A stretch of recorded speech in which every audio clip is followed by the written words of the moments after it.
మనిషి తన తప్పును తాను తెలుసుకోలేడు ఎందుకు? తప్పులెన్ని వారు తమ తప్పులెరుగరు అనే వేమన శతకంలోని పద్యాన్ని మీరు వినే ఉంటారు. దాని వీడియో లింకును డిస్క్రిప్షన్లో ఉంచుతున్నాను, వినండి. తప్పు పని జరగడానికి కారణం ద్వితీయ మనసు యొక్క డీలోని ఒక కోరిక. ఆ కోరిక జన్మించడానికి కారణం ఏబీసీ యొక్క విశ్లేషణ శక్తి. విశ్లేషించినది ఏమిటి అంటే ప్రాపంచిక సమాచారం. అది ఎక్కడ ఉంది అంటే డీలో. డీలోకి ఆ ప్రాపంచిక సమాచారం ఎక్కడి నుంచి వచ్చింది అంటే జ్ఞానేంద్రియాల నుంచి. అది జ్ఞానేంద్రియాలకు ఎక్కడి నుంచి వచ్చింది అంటే ఎఫ్ అంటే ప్రపంచం నుంచి లేదా బాహ్యంగా ఉండే ప్రకృతి నుంచి. అంటే తప్పు జరగడానికి ప్రపంచం లేదా ప్రకృతి ఒక కారణం. ప్రకృతి లేదా ప్రపంచం నుంచి సమాచారం వచ్చింది కాబట్టి జ్ఞానేంద్రియాలు వాటిని గ్రహించి డీకి చేరవేశాయి. అది డీలో చేరింది కాబట్టి ఏబీసీ దానిని చూసింది కాబట్టి తన విశ్లేషణ శక్తితో కోరికను తయారు చేసి డీలో రాసింది. డీలో కోరిక ఉంది కాబట్టి దానిని ఏబీసీ చదివింది కాబట్టి దానిని ఆచరణలో పెట్టింది. అంటే తప్పు పని చేసింది. ఏబీసీ డీలోని ఆ సమాచారాన్ని ఎందుకు చూసింది అంటే బిలోని 3 బాధ్యతలు మరియు 6 గుణాల ప్రేరేపణ వల్ల. బి ఎక్కడి నుంచి వచ్చింది అంటే పదార్థం లేదా ప్రకృతి నుంచి. ఏ లేదా ఆత్మశక్తి ఎక్కడి నుంచి వచ్చింది విశ్వశక్తి వల్ల.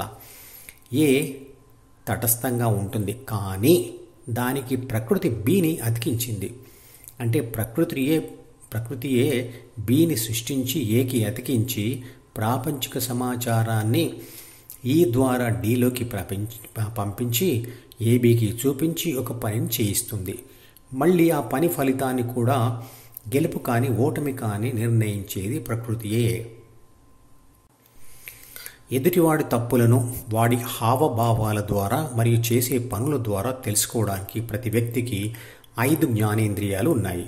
కానీ తన డీలోని చెడు సమాచారాన్ని కానీ చెడు కోరికలను కానీ మొహం మీద ప్రదర్శిస్తున్న చెడు హావభావాలను కానీ తాను ఎలా చూసుకోగలడు?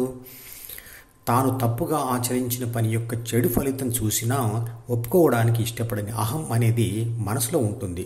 అది ఆత్మ విమర్శను ఒప్పుకోనివ్వదు. తనలోని తప్పులు తెలుసుకోవడానికి ధ్యాన కోరిక సహాయంతో ధ్యానం చేస్తూ అహం మరియు చెడు కోరికలతో నిండిన డీని వదిలి తన హృదయం మీద ధ్యాస నిలపాలి. నేను చూసిన ఒక వీడియోలో ఒక ఊరి వాళ్ళు తల్లిదండ్రులను చూడని పిల్లలు తండ్రి చనిపోయిన తర్వాత ఆ ఊరికి వస్తే వారిని కొట్టడం జరిగింది. పిల్లలు తల్లిదండ్రులను పట్టించుకోని పరిస్థితికి తప్పు ఎవరిది? అమ్మా నాన్నలను దేవుళ్ళు అనుకోవడానికి ముందు ఆ అమ్మా నాన్నలు వారి పిల్లలకి దేవుడు అంటే ఏమిటో నేర్పించాలి, దైవత్వం అంటే ఏమిటో నేర్పించాలి, సంస్కారం అంటే ఏమిటో నేర్పించాలి. అందుకు చిన్నప్పటి నుంచి పిల్లలకి రామాయణం, మహాభారతం, భగవద్గీత బోధించాలి. చిన్నప్పటి నుంచే ధ్యానం చేయించాలి. అప్పుడే ఆ పిల్లలకి కనిపించే దేవుళ్ళే ఈ తల్లిదండ్రులు అనే భావన ఏర్పడుతుంది. ఈ భావన ఏర్పడడం అనేది ఒక్కసారిగా వచ్చేది కాదు.